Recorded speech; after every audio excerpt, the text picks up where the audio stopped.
मैं आपका गुरु, आपका मेंटर अभिजीत विश्वास फिर से आपका स्वागत करता हूं हमारे YouTube लेक्चर्स में। हमारा जो लेक्चर है अभी अपने पास वो क्लास 12 के लिए इलेक्ट्रोस्टैटिक्स का जो आपके पास लेक्चर है वो हमने स्टार्ट कर रखा है अभी। और अभी हमारा जो लेक्चर है वो किस पर बेस्ड है अपने पास? कुलाम्स लॉ पर बेस्ड है आपके पास। अभी तक हम चार्ज के बारे में प्रीवियस 5 लेक्चर्स में स्टडी कर चुके हैं अपने पास। जिन्होंने उन लेक्चर्स को नहीं देखा अपने पास वो मेरे यूट्यूब चैनल पर जाकर उन सारे के सारे वीडियोस को आप देखें। फिर ये वाला जो वीडियो आपके पास, इस पर हमने अभी क्या पढ़ने जा रहे हैं अपने पास? कुलाम्स लॉ की स्टडी करने जा रहे हैं अपने पास। अब कुलाम्स लॉ बेसिकली है क्या, पहले देखें अभी तक। तो अभी तक अभी ना हमने चार्ज के बारे में पढ़ चुके हैं और हमने चार्ज के बारे में छोटी सी बात भी पढ़ी अपने पास कि लाइक चार्जेस जो होते हैं वो एक दूसरे को क्या करेंगे? रिपेल। अलाइक चार्जेस जो होंगे वो एक दूसरे को क्या करते हैं अपने पास? अट्रैक्ट करते हैं। इतना तो हमें पता है, पर वो जो फोर्स लग रहा है आपके पास, उस फोर्स की वैल्यू कितनी होगी अपने पास? तो उस फोर्स की वैल्यू, उस फोर्स का डायरेक्शन, उनकी सारी जानकारी जो अपने पास वो हम अब कुलाम्स लॉ में स्टडी करेंगे। ये जो बेसिकली कुलाम्स लॉ है अपने पास, ये थोड़ा थोड़ा 11th क्लास जो हमने पढ़ा है अपने पास, उस 11th क्लास में ग्रेविटेशनल लॉ की तरह अपने पास। ग्रेविटेशनल लॉ है बेसिकली वो न्यूटन ने दिया था आपके पास। ग्रेविटेशनल लॉ क्या कहता है अगर अपने पास कि अगर दो मासेज है हमारे पास तो एवरी मास अट्रैक्ट अदर मास, कि हर मास दूसरे मास को करता है अपनी तरफ अट्रैक्ट करता है अपने पास। किस फोर्स के थ्रू? उस फोर्स का नाम क्या है अपने पास? Gravitational force. तो न्यूटन ने क्या कहा? If two masses m1 and m2 are separate by distance small r, then the gravitational force acting between them क्या होता है? Directly proportional to product of masses and inversely proportional to square of distance between them. तो masses का तो कैसा है? Product के directly proportional. इसका मतलब मासेस जितने ज्यादा होंगे आपके पास, मतलब अमाउंट में जितना ज्यादा मिलेगा मास, उतना ही ज्यादा क्या लगेगा उनके बीच में? फोर्स। और डिस्टेंस जितनी ज्यादा होगी उनके बीच में अपने पास, तो वो जो फोर्स है ऑफ अट्रैक्शन जो है टू मासेस के बीच में, वो उतना ही क्या मिलेगा आपको? कम।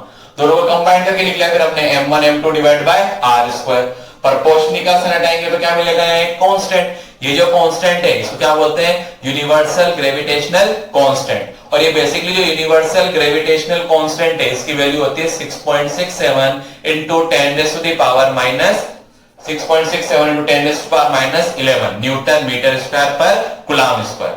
ठीक, तो ये ग्रेविटेशनल लॉ था जो हमने 11th क्लास में पढ़ा था अपने पास। ठीक, अब क्या अपने पास कूलम ने क्या करा? जितने भी एक्सपेरिमेंटल एविडेंस को कलेक्ट करने के बाद क्या करा आपने? उसने खुद ने एक लॉ अप्लाई किया अपने पास। अब वो जो लॉ है अपने पास वो बेसिकली क्या है आपके पास कि मान लो अगर अपन ने दो चार्जेस लिए, एक तो ले लिया अपन ने Q1 और दूसरा चार्ज ले लिया हमने Q2। ये दो चार्जेस है अपने पास, इनमें सेपरेशन कितना है? कर लेते हैं अपने पास R। तो हम एक छोटी सी बात तो पहले भी जानते हैं, लाइक चार्जेस क्या कर रहे हैं अपने पास? Repel each other. Unlike charges क्या करते हैं? Attract each other. ठीक, पर ये जो चार्जेस है इनका मैग्नीट्यूड कितना होगा फोर्स में? ठीक है ना? तो फोर्स जो निकाला है आपको इसका मैग्नीट्यूड, उसके लिए कूलम ने क्या कहा अपने पास कि ये जो Q1 Q2 चार्जेस लेने हैं आपको, इनके लिए क्या कंडीशन है? पहली, Q1 एंड Q2 जो है आपके पास वो होने चाहिए पहली बात रेस्ट में।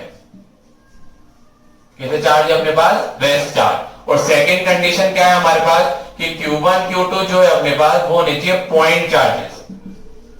कौन से चार्जेस लेने हैं आपको? Point charge. और पॉइंट चार्ज का क्या मीनिंग है अपने पास? पॉइंट चार्ज का क्या मीनिंग होता है कि size of Q1 and Q2 is very very less than, किससे कम होना चाहिए अपने पास? सेपरेशन बिटवीन देम, कि उनके बीच का जो डिस्टेंस है आपके पास उसके कंपैरिजन में कैसे होनी चाहिए अपने पास? इनकी साइज बहुत कम होनी चाहिए। तब इनको किसकी तरह ट्रीट करेंगे अपन? पॉइंट चार्ज की तरह ट्रीट करेंगे। तो अगर ये दोनों कंडीशन ले अपन, तो कूलम ने क्या कहा कि इन दोनों चार्जेस जो है इनके बीच में जो इलेक्ट्रोस्टैटिक फोर्स या कूलम फोर्स लगेगा, उस कूलम फोर्स का मैग्नीट्यूड F क्या होता है? दोनों चार्जेस के प्रोडक्ट के मैग्नीट्यूड, मतलब mod of Q1 into Q2, ये क्या होगा? Directly proportional. And force between them क्या होता है? Inversely proportional to square of distance between them. दोनों को लिख दिया अपन ने। फोर्स बिटवीन टू चार्जेस कैसा होना चाहिए? प्रोडक्ट के तो कैसा होना चाहिए? Directly proportional. और उनके बीच के सेपरेशन के स्क्वायर के क्या होना चाहिए? Inversely proportional. बेसिकली जो लिखा है अपने पास इसी को क्या कहेंगे लैंग्वेज में? अटैच कर दो पूरा का पूरा, वही अपने लिए क्या बन जाएगा? Coulomb's law. तो तो अगर कुलाम्स लॉ को पूरा वेरीफाई करके अपन उसकी स्टेटमेंट बोले तो क्या बोलेंगे, इन सबको कंबाइन कर लेंगे एक साथ हम, तो क्या बोलेंगे अपन कि according to Coulomb's law the force of या फोर्स या electric force between two rest and point charges is directly proportional to product of magnitude of charges and inversely proportional to square of distance between them। ठीक, ये क्या आपके पास Coulomb's law का statement. तो Coulomb's law जो है आपके पास उसका स्टेटमेंट बोल दिया मैंने अपने पास। ठीक, अब ये जो स्टेटमेंट मिल गया आपको, कुलाम्स लॉ का स्टेटमेंट तो मिल गया आपको। अब अपन ने इसको मैथमेटिकली भी अरेंज करके चेक कर लिया। अब क्या ध्यान रखना, दोनों को कंबाइन करके लिखे हम, तो क्या लिख सकते हैं, F is proportional to mod of Q1 Q2 divide by R square. ठीक, प्रोपोर्शनल से हटाते हैं तो यहाँ पे जो आएगा अपने पास प्रोपोर्शनल कांस्टेंट वो आ रहा है अपने पास K, small k, mod of Q1 Q2 divide bye कितना जाएगा R स्क्वायर। यहाँ जो F फोर्स है आपके पास, ये फोर्स किसके बीच में, चार्जेस के बीच में, तो ये इलेक्ट्रोस्टैटिक फोर्स, कूलम्ब फोर्स या इलेक्ट्रिक फोर्स बोल सकते हैं। तो K Q1 Q2 divide bye क्या फॉर्मूला बन गया, R स्क्वायर। यहाँ पे मॉड का साइन लग रहा है, मॉड का साइन का मतलब क्या है कि चार्जेस की वैल्यू पॉजिटिव भी हो सकती है और नेगेटिव भी हो सकती है, पर हमने यहाँ पे मैग्नीट्यूड लिखा है, इसका मतलब क्या है, चार्जेस को हमेशा आपको किस में लेना है, प्लस में लेना है। अगर मान लो चार्जेस माइनस में भी गिवन है तब भी आपको सोल्व करते टाइम इसे किस में लेंगे, प्लस में लेंगे अपन। ठीक है, इस बात का ध्यान रखना है अपने पास। अब यहाँ पे जो K आया अपने पास, जैसे वहां पे G क्या था, यूनिवर्सल ग्रेविटेशनल कांस्टेंट, तो यहाँ जो K है अपने पास, या जो K है आपके पास, इस K को बोलते हैं इलेक्ट्रोस्टैटिक्स कांस्टेंट या इलेक्ट्रोस्टैटिक फोर्स कांस्टेंट भी बोल सकते हैं। ठीक है, इलेक्ट्रोस्टैटिक कांस्टेंट या इलेक्ट्रोस्टैटिक फोर्स कांस्टेंट ये भी बोल सकते हैं इसको अपन। ठीक, अब ये जो इलेक्ट्रोस्टैटिक कांस्टेंट है वहां हमने लिखा था यूनिवर्सल। यूनिवर्सल का मतलब क्या है कि पूरे यूनिवर्स में कहीं पे भी चले जाओ आप, उस G की वैल्यू हर जगह कैसी मिलेगी, सेम, ग्रेविटेशनल लॉ में। बट ये जो इलेक्ट्रोस्टैटिक कांस्टेंट लिखा अपन ने K, ये क्या है अपने पास, अलग अलग मीडियम में इसकी वैल्यू कैसी मिलेगी अपने पास, अलग अलग मिलेगी। तो डिफरेंट वैल्यूज लाई करता है अपने पास डिफरेंट मीडियम्स में ही। अब होगा क्या अपने पास, अगर K की वैल्यू हर जगह अलग अलग होगी तो सारी वैल्यूज के लिए तो आप क्वेश्चंस कर नहीं सकते अपने पास। ठीक है, तो क्या करा अपने पास, ये जो K है अपने पास, इस K को फ्री स्पेस या वैक्यूम में, फ्री स्पेस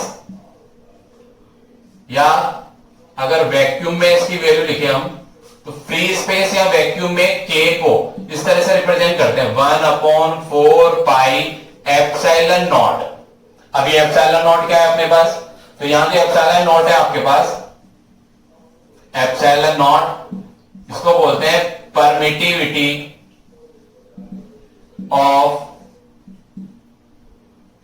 फ्री स्पेस। ये फ्री स्पेस या किसकी परमिटिविटी अपने पास, वैक्यूम की,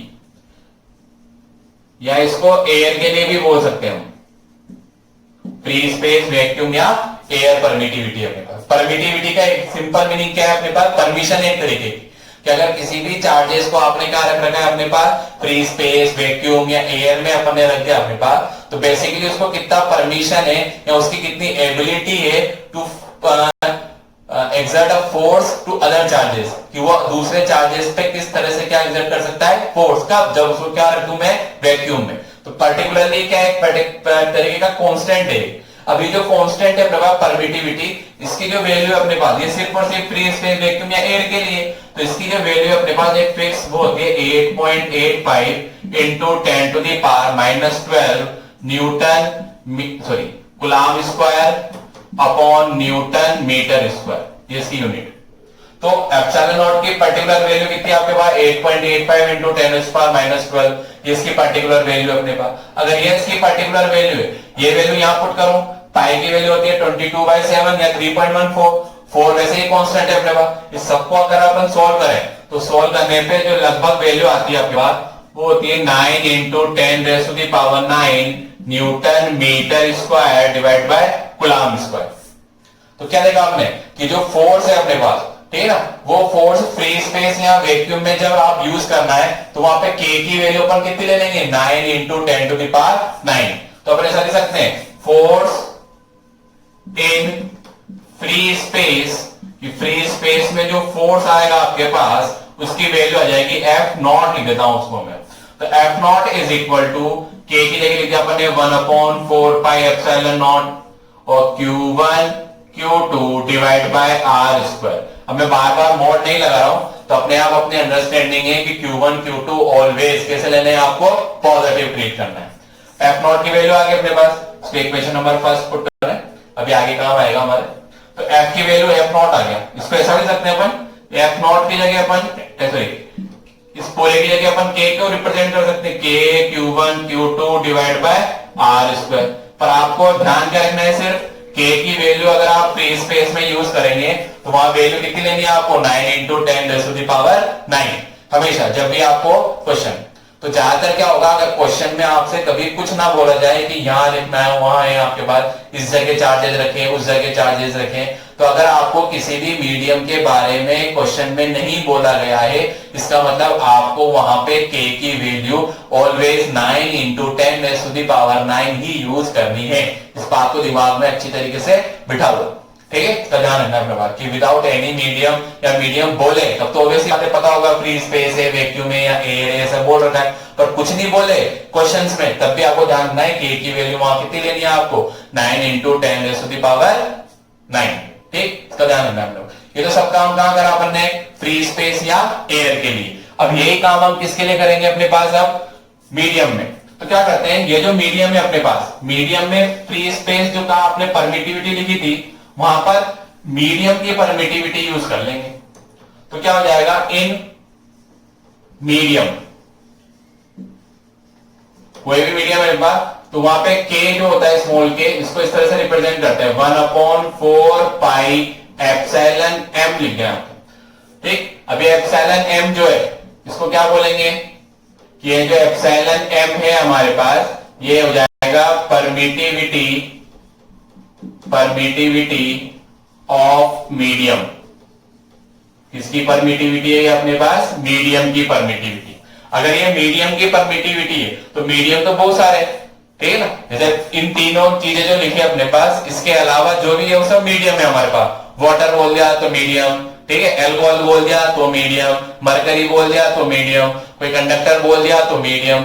तो बेसिकली क्या है अपने पास, इनके अलावा जितने भी सब है अपने पास वो सब मीडियम है। अब अगर सभी मीडियम है अपने पास तो सारी वैल्यूज की जो आपके पास क्वेश्चन है, ठीक, अगर आएंगे आपके पास तो वहां आपको उनकी वैल्यू गिवन होगी अपने पास, या थोड़ा बहुत अलग टर्म में भी गिवन हो सकता है, पर आप सारी वैल्यू से लर्न नहीं कर सकते अपने पास, ऑब्वियस ही बात है। तो इससे रिलेटेड जो फोर्स है, force in medium, force in medium, तो उसको ऐसा लिख सकते हैं हम, force in medium F M लिख दिया यहां पे मैंने।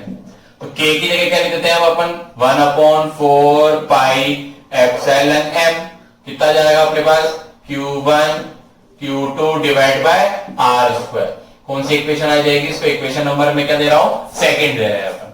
तो क्या करा अभी लगा अपन ने, पहले हमने कूलम्ब्स लॉ चेक किया, पर कूलम्ब्स लॉ में क्या है अपने पास, ये जो लास्ट की इक्वेशन है इसमें के जो था अपने पास मेन, के को अपन ने बोला इलेक्ट्रोस्टैटिक कांस्टेंट, पर इलेक्ट्रोस्टैटिक कांस्टेंट क्या करता है अपने पास, डिपेंड्स ऑन मीडियम। मीडियम पे क्या करता है अपने पास, डिपेंड। अगर ये मीडियम पे डिपेंड करता है अगर अपने पास, तो मीडियम पे डिपेंड करने की वजह से आपने इसको दो पार्ट में डिवाइड कर दिया। किस केस में कर दिया, एक तो फ्री स्पेस के लिए और एक मीडियम के लिए अलग से।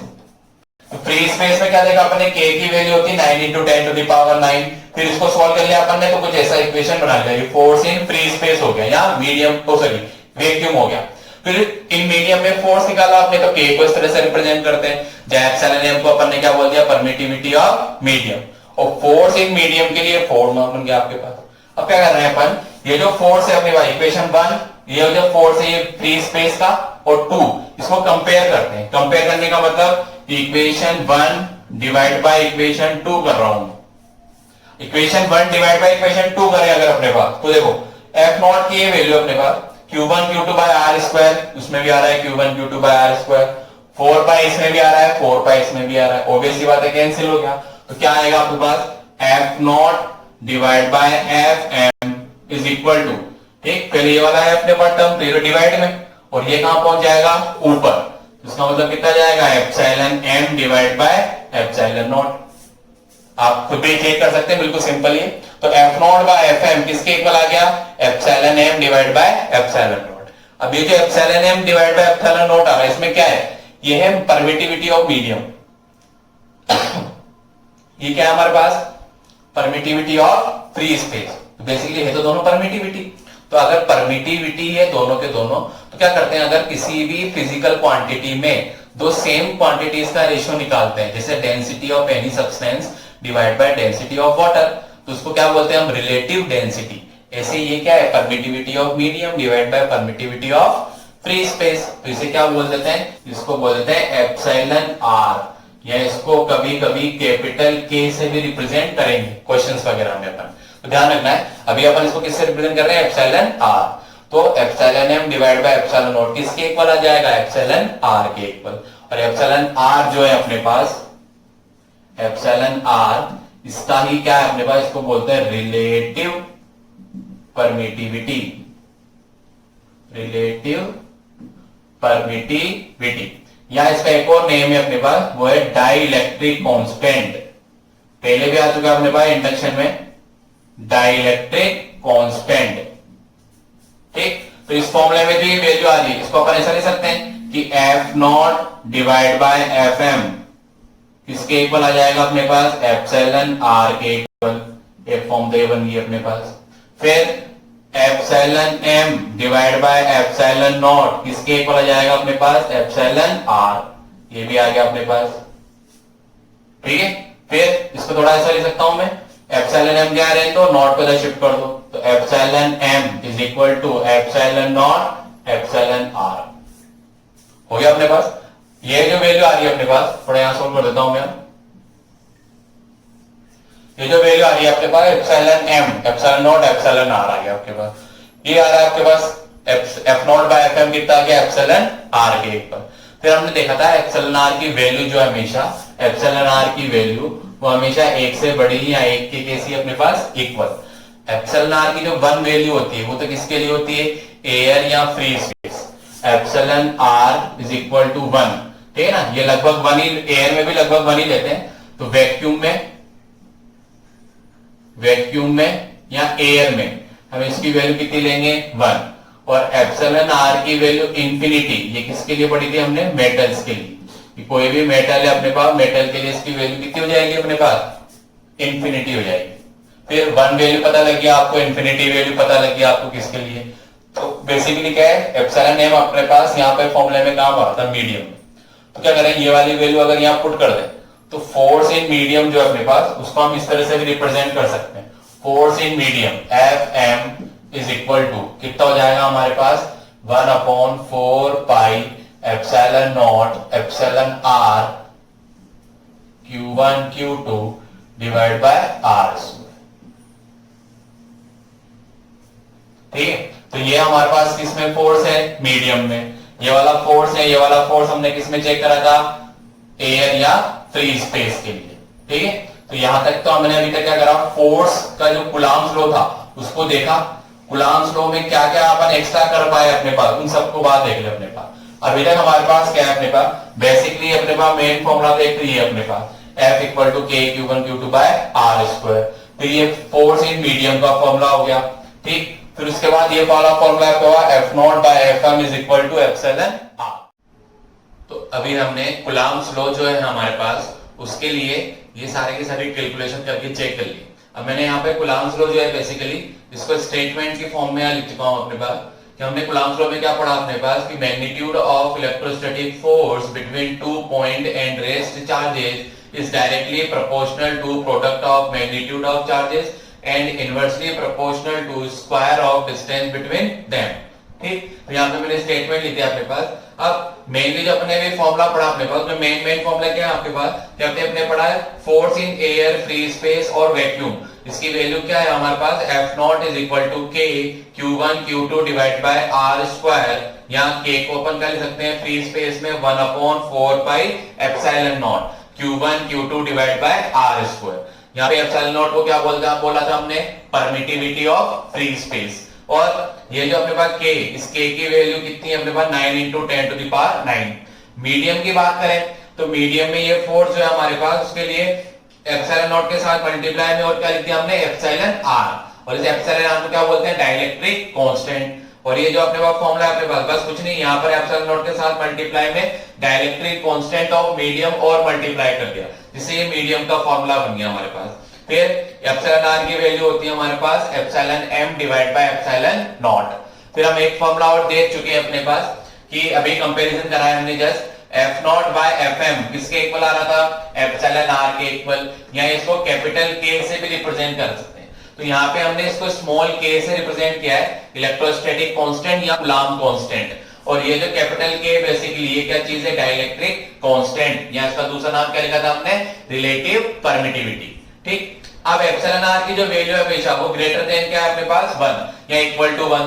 ठीक, ग्रेटर देन 1 तो क्या है हमारे पास हमेशा, क्यों, क्योंकि एयर, वैक्यूम और फ्री स्पेस में इसकी वैल्यू 1 है एप्सिलॉन आर की, और इनके अलावा और कोई सा भी मीडियम आ जाए तो वहां पर इसकी जो वैल्यू मिलेगी आपको वो कितनी मिलेगी, आपको ग्रेटर देन 1 मिलेगी। अगर इसकी वैल्यू इनके अलावा हमेशा ज्यादा है, फ्री स्पेस के अलावा इसकी वैल्यू हमेशा 1 से ज्यादा है, तो अपन क्या कह सकते हैं, इस रिजल्ट से अपन ऐसा लिख सकते हैं, देखो कि F not by F M, F not by F M इसकी वैल्यू भी क्या हो जाएगी अपने पास, ग्रेटर देन 1, है ना, ग्रेटर देन और इक्वल टू 1 एक ही बात है।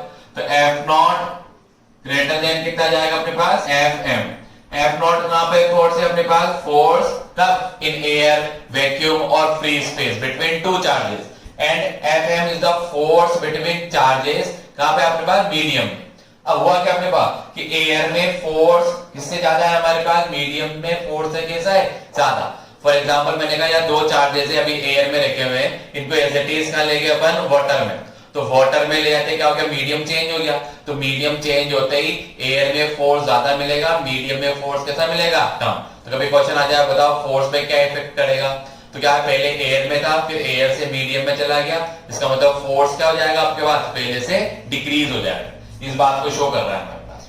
ठीक है, फिर क्या अगर अपने पास मान लो आपको एप्सिलॉन आर या के को आइडेंटिफाई करना है या डिफाइन करना है आपको कि के क्या चीज है, बेसिकली अपने पास डेफिनेशन देनी है, तो के को डिफाइन करना है तो दो तरीके से डिफाइन कर सकते हैं। एक तो एप्सिलॉन आर का फॉर्मूला ये बन रहा है epsilon M divide by epsilon nought, तो इसके अकॉर्डिंग आप डिफाइन कर सकते हैं। क्या डिफाइन करेंगे अपने पास, द रिलेटिव परमिटिविटी और डाइलेक्ट्रिक कांस्टेंट एप्सिलॉन आर किसका रेशियो है हमारे पास, the ratio of permittivity of medium and permittivity of free space. ये दोनों परमिटिविटी जो मीडियम और फ्री स्पेस की परमिटिविटी के रेशियो को ही क्या बोलते हैं अपन, डाइलेक्ट्रिक कांस्टेंट या रिलेटिव परमिटिविटी। यहां लिख चुका हूं मैं डेफिनेशन, एक बार आप यहां से रीड कर सकते हैं।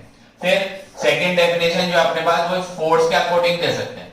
ये फोर्स कहां पर है, एयर में, ये फोर्स कहां पर है, मीडियम में, तो एयर में फोर्स या मीडियम में फोर्स के रेशियो को ही क्या बोलेंगे अपन, डाइलेक्ट्रिक कांस्टेंट। तो यहाँ पे एक और डेफिनेशन लिख रखी है अपने पास कि epsilon R the dielectric constant of any medium is the ratio of force of attraction और रिपल्शन, कुछ भी हो सकता।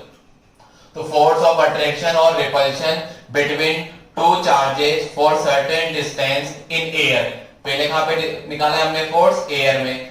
To force between same charges for same distance कहां पर अपने पास, in medium, is called dielectric constant. ये लिखा आपने, it is the ratio of force between two charges separated by some distance या सर्टेन डिस्टेंस इन एयर और vacuum to the force between same two charges, उन्हीं charges के बीच में निकालना है उतनी ही डिस्टेंस के लिए, फॉर द सेम डिस्टेंस, ठीक है ना, इन मीडियम, उसको क्या बोल रहे हैं अपन, डाइलेक्ट्रिक कांस्टेंट। अब देखो ध्यान से अगर देखें तो ये भी फोर्स बाय फोर्स आ रहा है, ये भी परमिटिविटी बाय परमिटिविटी आ रही है अपने पास, तो सेम है अपने पास, ये कैसे क्वांटिटी है, यूनिटलेस, तो ये जो अपने पास है ये यूनिटलेस और डायमेंशनलेस क्या अपने पास, क्वांटिटी आपके पास। ठीक, अब देखिए ध्यान से अपन, तो ये तो हमने कूलम्ब लॉ जो अपने पास उसकी मैथमेटिकल टर्म्स, डाइलेक्ट्रिक कांस्टेंट, इनके बारे में चेक कर लिया। अब वेक्टर क्वांटिटी ऑब्वियसली बात है फोर्स, तो फोर्स अगर वेक्टर क्वांटिटी है तो इसकी कुछ ना कुछ क्या होगी अपने पास, डायरेक्शन। तो डायरेक्शन के लिए कॉलम में क्या कहा अपने पास कि जो भी फोर्स लगेगा किनके बीच में, चार्जेस के बीच में, तो चार्जेस के बीच में लगने वाला फोर्स हमेशा दोनों को मिलाने वाली लाइन के अलोंग ही लगता है हमेशा। ठीक है, कि दोनों चार्जेस को जो लाइन ज्वाइन करेगी आपके पास उसके अलोंग ही क्या लगेगा, फोर्स लगेगा। ठीक, फॉर एग्जांपल अपन पढ़ चुके हैं पहले से भी कि मान लो मैंने दो चार्जेस ले लिए क्यू क्यू, ये भी चार्ज ले लिया क्यू और ये भी चार्ज ले लिया क्यू, तो दोनों नेचर में भी कैसे हैं, पॉजिटिव, कोई ऐसा नहीं लग रहा, तो मान लो प्लस क्यू है, ये भी प्लस क्यू है, ऐसा मान लेते हैं। अब इनकी लाइन ज्वाइनिंग क्या अपने पास, ये इनकी लाइन ज्वाइनिंग होगी अपने पास। अब ध्यान से अगर देखें तो ये वाला क्यू और ये वाला क्यू, मैं पूछे इस क्यू पे फोर्स बताओ, तो ये दोनों कैसे चार्जेस है आपके पास? लाइक चार्जेस एक दूसरे को क्या करेंगे अपने पास? रिपेल। तो ये वाला क्यू इस वाले क्यू को क्या करेगा? रिपेल। तो इधर की तरफ फोर्स लगाएगा ये इस पर। फिर ये वाला चार्ज पे पूछूं मैं, तो ये वाला इस वाले को क्या करेगा आपके पास? रिपेल करेगा। अभी मान लो इसको Q1 ले लो, मैं इसको Q2 भी ले लेता हूं, ठीक। अब क्या होगा आपके पास? Q1 पे फोर्स पूछा तो किसने लगाया? Q2 ने, तो उसको क्या कर देगा? ये रिपेल। Q2 पे फोर्स पूछा तो कौन एक्सर्ट करेगा? Q1, ये उसको क्या कर देगा आपके पास? रिपेल। तो ये जो दोनों फोर्स लगेंगे, ये दोनों फोर्स का अंदर लग रहे हैं, दोनों को मिलाने वाली लाइन के अराउंड। कभी ऐसा नहीं हो सकता आपके पास कि Q1 ने Q2 पे जो फोर्स लगाया वो इधर की तरफ लगा दिया, ये कैसा हो गया? रॉन्ग। Q2 ने Q1 पे जो फोर्स लगाया अपने पास वो इधर की साइड आ गया, ये कैसा है अपने पास? रॉन्ग। इसका मतलब क्या है कि राइट फोर्स कौन सा होगा? हमेशा along the line joining between charges. दोनों चार्जेस की जो लाइन ज्वाइनिंग है हमेशा उसके अलोंग ही क्या लगेगा आपके पास? फोर्स लगेगा। ये छोटी सी बात है आपके पास, पर बहुत काम की, इसलिए ध्यान रखना है अपने पास को, ठीक है। मान लो अपने पास चार्जेस जो दे रखे, जैसे अभी मैंने ये वाला बनाया, तो मान लो मैंने क्या कहा, ये चार्ज तो Q1 था, ये चार्ज Q2 है, प्लस के ले रखे हैं अभी अपन ने दोनों। जब तक कोई साइन नहीं लग रहा है इसका मतलब पॉजिटिव ही है चार्ज। तो Q1 और Q2 जो चार्ज है आपके पास, मैंने पूछा Q1 पे फोर्स बताओ, तो Q1 पे फोर्स की डायरेक्शन आपने ये निकाल ली, कितनी आया अपने पास? Q2 पे फोर्स पूछे तो Q2 ने डायरेक्शन इधर आ जाएगी अपने पास। क्यों? क्योंकि Q1 पे फोर्स पूछा तो कौन लगाएगा? Q2।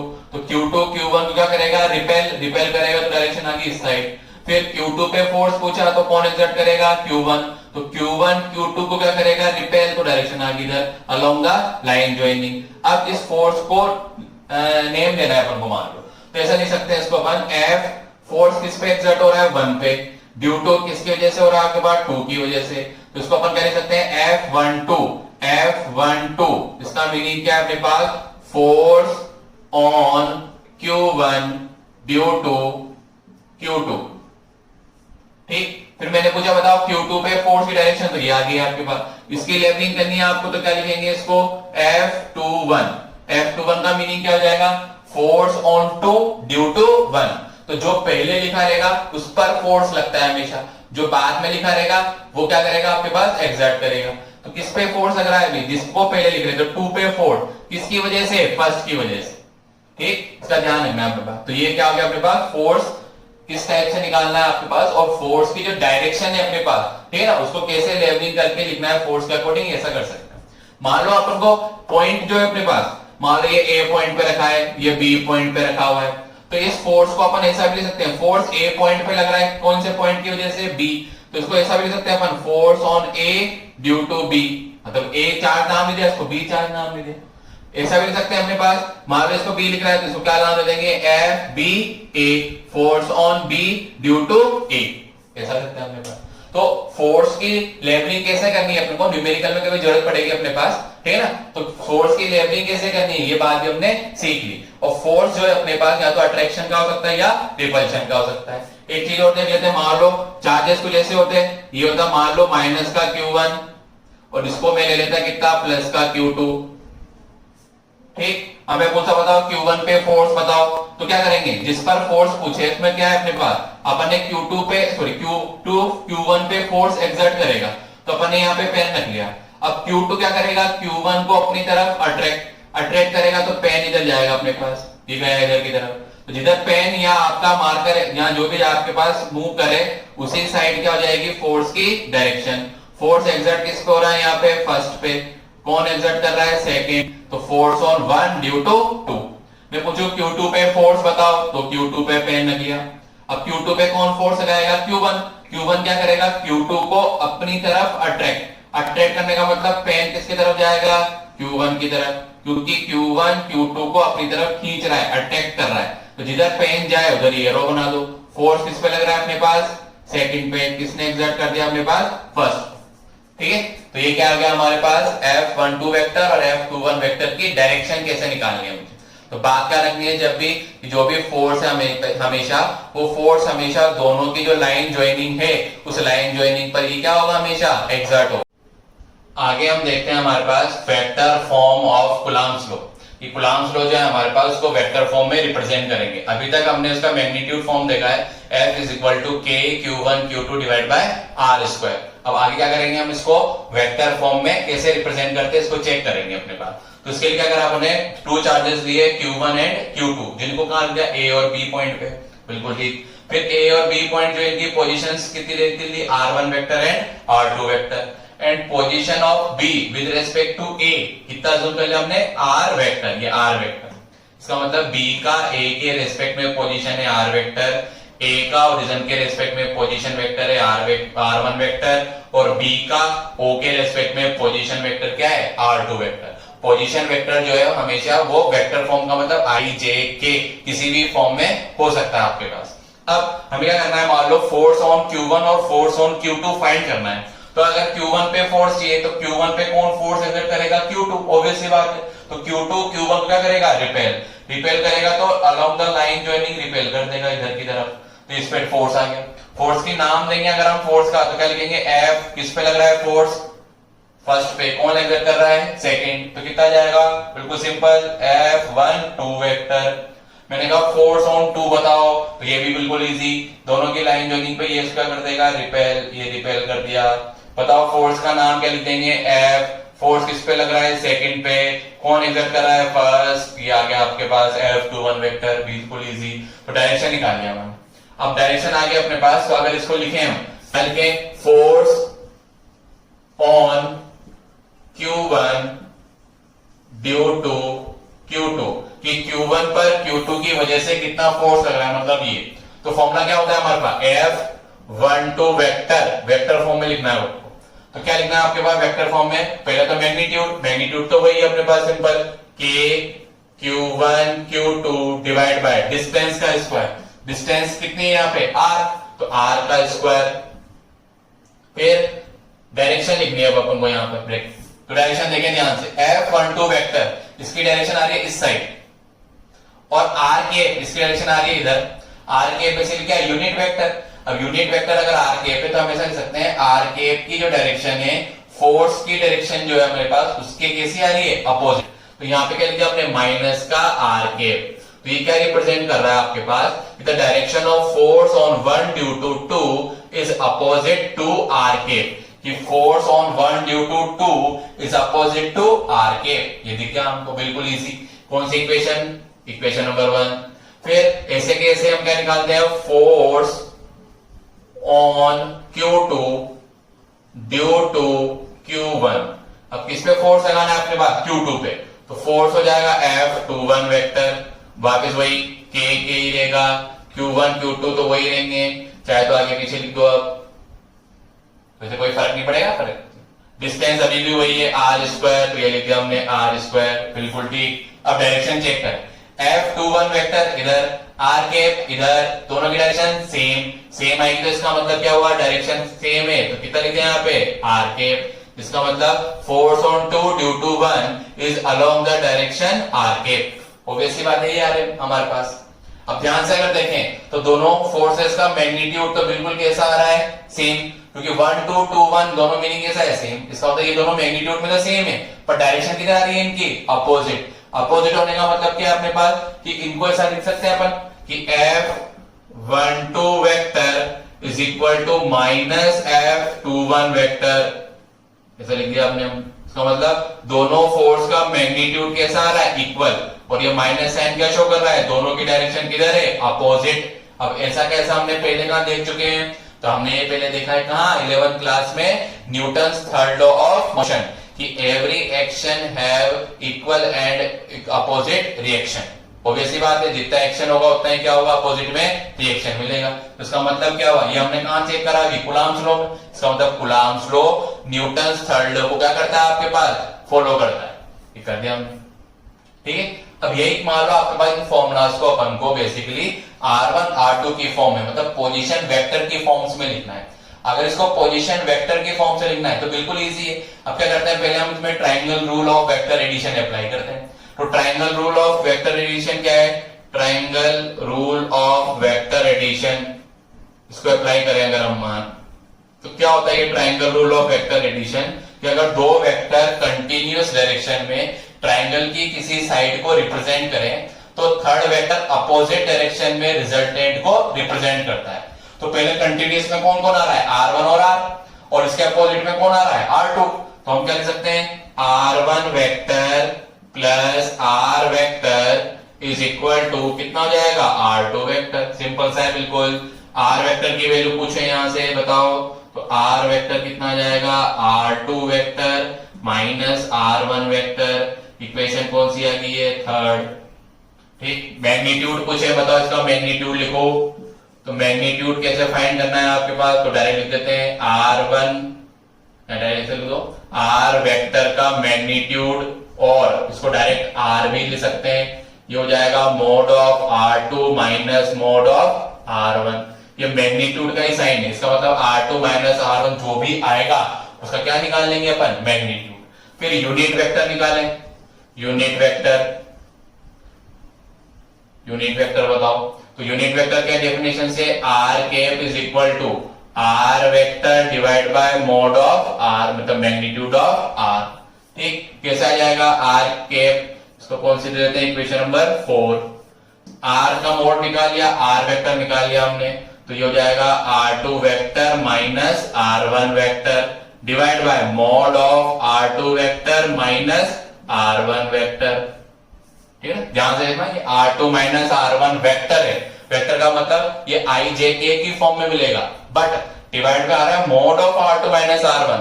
तो ये magnitude of R2 minus R1 हमेशा क्या आएगा, नंबर्स की फॉर्म में आएगा, 1 2 5 10 100 1000 कुछ भी हो सकता है। पर ये जो आएगा ऊपर ये वेक्टर फॉर्म में, तो दोनों एक चीज नहीं है, दोनों कैसी है हमारे पास, अलग अलग। ये ध्यान देने वाली बात। कौन सी इक्वेशन आ गई है अपने पास, 5th। तो क्या करते हैं, 4 और 5 से वैल्यू, 4 और 5 से वैल्यू कहां पुट कर देते हैं हम, इक्वेशन नंबर फर्स्ट में। तो फर्स्ट में अगर वैल्यू पुट करें तो F12 vector K Q1 into Q2 divide R का स्क्वायर, R कौन है अपने पास, मोड ऑफ R, ये तो कितना जाएगा, mode of R2 minus R1 का स्क्वायर। फिर कितना आ रहा है, R कैप, पर R कैप के साथ यहाँ किसका साइन लग रहा है, माइनस। माइनस लग रहा है तो क्या करेंगे, जब इसको मैं लिखूंगा तो R2 पहले लिख देता हूं और R2 बाद लिख देता हूं, R1 पहले लिख देता हूं। माइनस साइन को मल्टीप्लाई कर दे डायरेक्ट, तो R1 vector minus R2 vector, ये जो माइनस साइन है इसके साथ मल्टीप्लाई कर दिया मैंने, और नीचे वाला as it is R2 minus R1 का मैग्नीट्यूड, ये आ गया आपके पास। ठीक है ना, अब देखना ये मैग्नीट्यूड है, मैग्नीट्यूड का मतलब क्या, हमारे पास वैल्यू है कि नंबर 1 2 3, मैं कह रहा हूं पहले ही आपको। तो अगर ये नंबर्स है तो क्या करें, R2 माइनस R1 करो या R1 माइनस R2 का मैग्नीट्यूड निकालो, दोनों की वैल्यू कैसी आनी है, सेम आनी। तो इसको ऐसा लिख सकते हैं हम, F12 vector is equal to K Q1 into Q2 divide by, इस पूरे का क्या हो जाएगा, होल क्यूब। पर R2 R1 की जगह R1 माइनस कितना लिखा है मैंने, R2। क्यों, क्योंकि दोनों की वैल्यू कैसी आनी है आपके पास, सेम ही, प्लस में आएगी कुछ भी हो जाए वैल्यू। और इसमें कितना जाएगा, ये ऐसे लिख दिया R1 vector minus R2 vector. तो ये हमने फॉर्मूला जो है फोर्स का, F12 वेक्टर को किसकी फॉर्म में लिख लिया, position vector R1 and R2 की फॉर्म में। ऐसे क्या करो, वापस वैल्यू यहां पुट कर दो, तो F21 वेक्टर आ जाएगा। तो F21 वेक्टर में डायरेक्ट लिख देता हूं, आप सब्स्टिट्यूट करके चेक कर लेना। फॉर्मूला भी ऐसे कैसे आ जाएगा, K Q1 Q2 या Q2 Q1 लिख दो, mode of R2 minus R1 vector का होल क्यूब, और यह आ जाएगा R2 vector minus R1 vector. ठीक है, यह F21 वेक्टर की वैल्यू है इसी तरीके से। ठीक है, तो बेसिकली हमने क्या करा, R1 R2 की फॉर्म में क्या करा हमने, पोजीशन वेक्टर की फॉर्म में फोर्स का या इलेक्ट्रोस्टैटिक फोर्स का फॉर्मूला डिराइव कर लिया, इन फॉर्म वेक्टर फॉर्म में कर लिया आपके पास। ठीक है, तो बेसिकली ये जो हमारा लेक्चर है हमारे पास, आज हमने फोर्स बिटवीन चार्जेस मतलब कुलाम्स लॉ की स्टडी कर चुके हैं। उसको मैग्नीट्यूड फॉर्म में कुलाम्स लॉ क्या था हमारे पास, उसके क्या क्या अलग अलग टाइप के फॉर्मूलाज है अपने पास, डाइलेक्ट्रिक कांस्टेंट क्या था, comparison between forces in air and medium क्या था हमारे पास, वेक्टर फॉर्म में कैसे रिप्रेजेंट करते हैं, डायरेक्शन कैसे निकालते हैं, ये सब बातें हमने क्या कर लिया, हमारे पास चेक कर लिया आज हमारे पास। अब क्या है हमारे पास, जो नेक्स्ट लेक्चर आएगा हमारे पास, उस नेक्स्ट लेक्चर में इस कुलाम्स लॉ और इलेक्ट्रोस्टैटिक फोर्स से रिलेटेड कुछ आगे की स्टडी करेंगे। साथ साथ हम उसके साथ साथ ही हम न्यूमेरिकल प्रॉब्लम जो है कुलाम्स लॉ पर बेस्ड जो है हमारे पास, उसको भी देखते जाएंगे हमारे पास। तो आगे के जो लेक्चर है उनको भी ध्यान से देखें, मेरे प्रीवियस लेक्चर जो में चार्ज वगैरह जो पढ़ा है उनको भी ध्यान से देखें आपके पास। तो जितने भी हमारे पास मेरा यूट्यूब चैनल है हमारे पास, उस यूट्यूब चैनल में मेरे जितने भी वीडियोस हैं आप सब वीडियोस देखें, उनको लाइक करें, सब्सक्राइब करें, उनसे नोट्स प्रिपेयर करें आपके पास, जो आपके board, CBSE board, NEET exams के लिए बहुत ही क्या होंगे, आपके लिए हेल्पफुल रहेंगे आपके पास। तो थैंक यू वेरी मच आज के लेक्चर के लिए। तो घर पे रहिए, सुरक्षित रहिए।